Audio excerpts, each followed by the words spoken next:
So you let us bring a camera or two to your place here to talk to you about basketball. Why do you want to share what you're thinking about basketball now? It's pay it forward.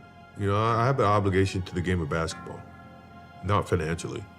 I'm okay. I mean, I think more or less from as a basketball player is to be able to pass on messages of success and dedication to the game of basketball. That's why he's the GOAT! The GOAT! I wouldn't do that just yet, because your ass is mine. Fanboys, it's time for us to have a talk.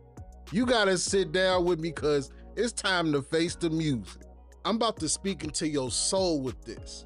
This is something that you gotta feel because LeBron James is an abomination to the game of basketball. The real GOAT says something that LeBron James really needed to hear. You have an obligation to the game. You are not bigger than the game of basketball. As somebody who in the NBA they consider an all-time great, somebody that's on his way out, you have an obligation to pass on good and successful messages to the next generation. But instead of that, you're teaching this generation it's okay to pout. It's okay to be a bad teammate. It's okay to make everything about you. But Michael Jordan left a secret message for LeBron James that I think went over a lot of people's heads. And what I'm gonna do is I'm gonna go ahead and play Michael Jordan giving LeBron this advice, and then I'm finna come back and I'm finna come put the plunger down. Let's get into it. So you let us bring a camera or two to your place here to talk to you about basketball. Why do you want to share what you're thinking about basketball now? It's pay it forward.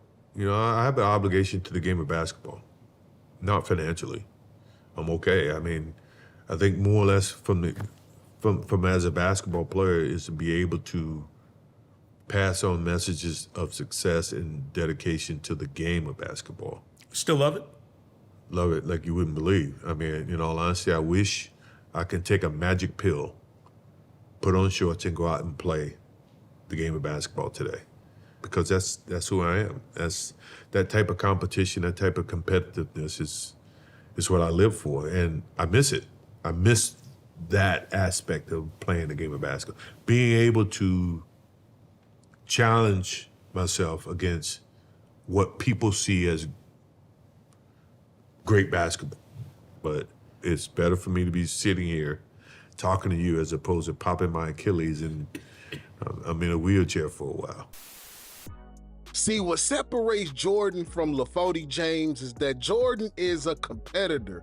Michael Jordan is the ultimate competitor, while LeBron James is the ultimate pouter. He sat on that court yesterday like a scorned baby mama. He sat on that court. He didn't smile. He didn't clap. He didn't cheer. He did none of those things to support your team when you can't play. You are the leader of the team. You are the energizer of a team when you are the best player / leader. The teammates can see, oh, LeBron doesn't have any faith in me. How are you building confidence and breathing confidence into your teammates when you don't support them? You need to let that hurt go because you don't have any leverage. This is like when you bring your new girl to your son's birthday party.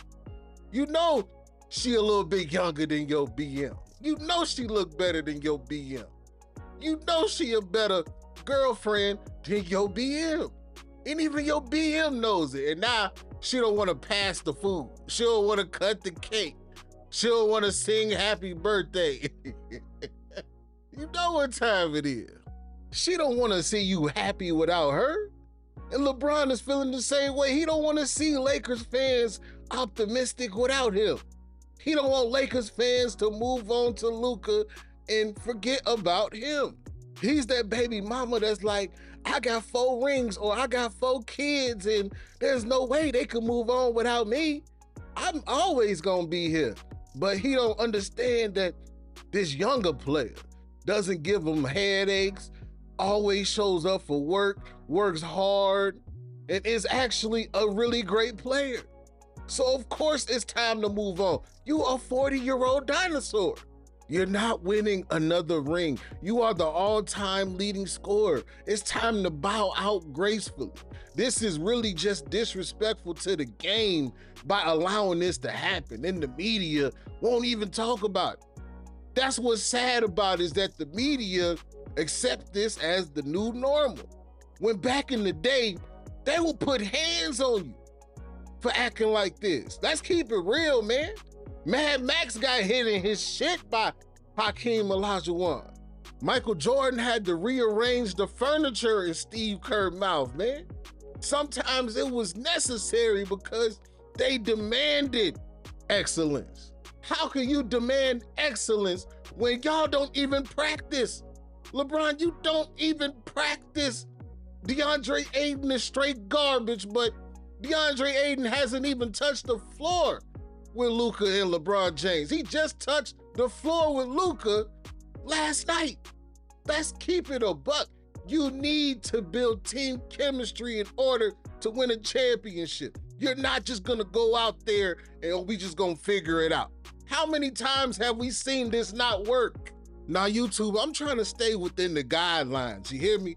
But forgive me because this world is a little soft, but putting hands on people was necessary. Sometimes somebody just needed to get hands put on them just to set them straight, just to give them a little reset. Like we call it the factory reset, but Steve Kerr needed a factory reset. But LeBron really needs a factory reset because unfortunately you could tell that he was raised this way. He is the only child. You could tell from 40 years old until he was a baby to get whatever he wanted. All he sat there and did was pout. You could just tell because he still has the mannerisms of a teenager. He never heard somebody tell him, fix your face before I fix it for you. He never heard, I'ma hit you in your ass and give you brain damage. You know what I'm talking about? I know it's gonna be people in the comments like, man, you giving me flashbacks, G. But LaFody is lucky he didn't play in the 80s and 90s because somebody in that locker room would have gave him a tune-up. Forget being passive aggressive. They gonna come to you live and direct with it. And guess what, LaFody? They gonna change your spark plugs. Anybody that's a Laker, that's a lifelong Laker, should be completely embarrassed about what they saw yesterday from LeBron James. Life is short, and your time playing a sport is even shorter. You gotta cherish these moments, man. You gotta have more respect for the game than that. LeBron, you're not hurt. That's the crazy part. He not really hurt. He's setting up this injury because he knows this season is not gonna go the way he wants it to go, and he needs a scapegoat. There is no more scapegoat. I told y'all this. Any player that comes there is the scapegoat.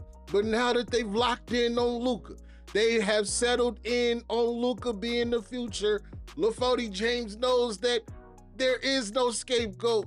Not a fanboy is gonna try to blame DeAndre Ayton when we already told y'all DeAndre Ayton wasn't the answer while you got your hopes up, and now they got their hopes up, and now they got their hopes let down because that's how the triangle offense goes when LeBron James is on your team. You are only as strong as your leader. Luka's gonna go out there and ball and be Luka because he's a basketball machine. But LeBron James is the leader of the Lakers, and he's not doing a great job leading them. He thinks he's a leader, but he's really divisive because if you don't think that the passive aggressive shit he does behind the scenes don't get back to people and people don't feel some type of way about it, you're sadly mistaken. Every player that leaves the Lakers via trade for the next scapegoat ends up playing better in the next place they are traded to. There has to be some type of cancer within that locker room, and the common denominator is LeBron James. The Lakers must end this. They have to get LeBron and LeSol their walking papers so you can restore order and greatness back into the Los Angeles Lakers.